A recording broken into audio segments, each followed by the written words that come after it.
संविधान दिनानिमित्त विटावा येथे भव्य शालेय कबड्डी स्पर्धा। विटावा ग्रामपंचायत हद्दीत भारतीय संविधान दिनानिमित्त आयोजित भव्य शालेय कबड्डी स्पर्धेला विद्यार्थ्यांकडून उल्लेखनीय प्रतिसाद मिळाला।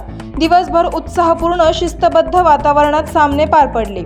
या स्पर्धेच्या आयोजनामागे आमदार प्रशांत बंब यांच्या मार्गदर्शनाची मोठी भूमिका असल्याचे आयोजकांनी स्पष्ट केले।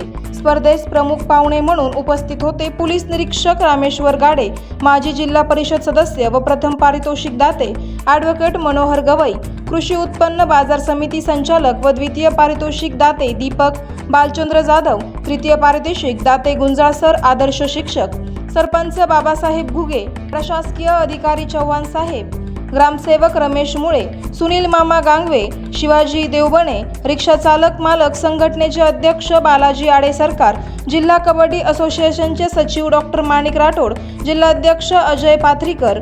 स्पर्धेला गावकऱ्यांनी मोठ्या संख्येने उपस्थित राहून उत्स्फूर्त प्रतिसाद दिला। कार्यक्रमात युवा उद्योजक कृष्णा जोशी यांच्या विशेष सहकार्याचा उल्लेख करण्यात आला। आयोजक योगेश गांगर्डे व पीआय रामेश्वर गाडे यांचे स्वागत करण्यात आले। तसेच पंचायत समिती सदस्य दीपक बडे यांची उपस्थिती होती। या स्पर्धेमुळे विटावा गावातील तरुणाईत खेळाची नवी ऊर्जा व संघभावनेचा उत्साह दिसून आला। हिंदवी न्यूज प्रतिनिधी अक्षय ढोले।